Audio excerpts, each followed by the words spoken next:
Bismillahirrahmanirrahim. Alhamdulillahirabbil alamin. Arrahmanirrahim. Maliki yaumiddin. Iyyaka na'budu wa iyyaka nasta'in. Ihdinas siratal mustaqim, siratal ladzina an'amta 'alaihim ghairil maghdubi 'alaihim waladdallin. Nah, Bapak Ibu semuanya, kira-kira ada nggak kesalahan ketika tadi membacakan surah Al-Fatihah? Karena di sini kita yang harus perhatikan ialah saat membaca surah Al-Fatihah harus dengan baik dan benar, karena Al-Fatihah merupakan bagian dari sahnya sholat, bagian dari rukun sholat. Kira-kira kesalahan-kesalahan apa saja yang harus kita perhatikan dari bacaan tadi? Yang pertama, berkaitan dengan kaidah waqaf dan wasol, atau berhenti dan memulai lagi saat kita membaca surah Al-Fatihah. Di ayat yang pertama ketika kita baca basmalah, Bismillahirrahmanirrahim. Kalau misalkan kita mau waqaf, maka berhenti dengan sempurna ketika berakhir di huruf mim. Baru dilanjutkan kembali Alhamdulillahirabbil alamin. Kalau misalkan kita mau wasol, mau lanjut ayat yang pertama dengan ayat yang kedua, maka dibaca harokat kasrah dari mim ketika kita baca Bismillahirrahmanirrahim Alhamdulillah dan selanjutnya. Nah, ini yang pertama yang harus kita perhatikan. Yang kedua, kesalahan-kesalahan yang bisa jadi terjadi yang kedua adalah makhrijul huruf, berkaitan dengan menempatkan huruf pada makhrajnya, pada tempat keluar hurufnya. Ketika bacaan cepat seperti tadi, maka sangat tidak menutup kemungkinan banyak sekali makhrijul huruf itu yang terlewati. Misalkan ketika membaca Bismillahirrahmanirrahim, kita tidak bisa membedakan mana ha, mana ha. Bismillahi dengan ha, ar-rahmani dengan ha, ar-rahim dengan ha. Maka di sini harus dibedakan antara satu huruf dengan huruf yang lain sesuai dengan makhrajnya masing-masing. Yang ketiga, berkaitan dengan sifatul huruf.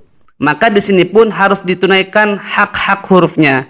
Baik itu sifat aridah atau yang tafkhim, tarqiq dan sebagainya, hukum-hukum tajwid dan lain-lainnya, dan juga berkaitan dengan sifat-sifat yang lazimah yang melekat pada huruf-huruf tersebut. Ketika kita baca Bismillahi dengan ada suara desis dari huruf sin, sifat sofir, maka tunaikan dengan sebaik-baiknya dengan pelafalan yang benar dan yang jelas. Terus selanjutnya, setelah sifat huruf, kesalahan-kesalahan yang kemungkinan terjadi ialah berkaitan dengan panjang pendek huruf.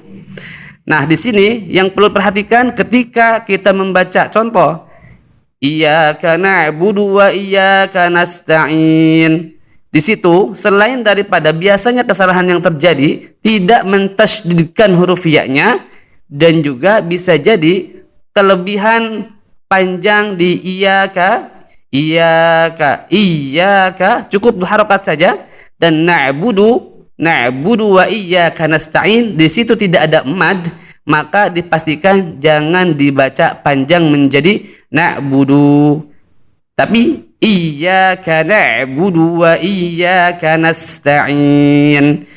Nah, berikut juga dengan kaidah-kaidah mad yang lainnya sampai ketika di ayat yang terakhir ghairil maghdubi 'alaihim waladdallin. Nah, itu hal-hal yang memang perlu kita perhatikan Bapak Ibu semuanya saat kita membaca surah Al-Fatihah. Apalagi sebentar lagi kita Ramadan nih. Nah, bagaimana dengan Al-Fatihah kita semuanya ketika kita sholat tarawih? Nah, pastikan Al-Fatihah kita walaupun bacaan cepat akan tetapi tidak merusak, melanggar kaidah-kaidah hukum-hukum tajwid, sehingga bacaan kita benar, terutama di Al-Fatihah, dan tentunya itu bacaan yang tidak membuat sholat kita menjadi tidak sah. Baik Bapak Ibu semuanya, mungkin itu yang bisa saya sampaikan. Sekian, walafu minkum, wassalamualaikum warahmatullahi wabarakatuh.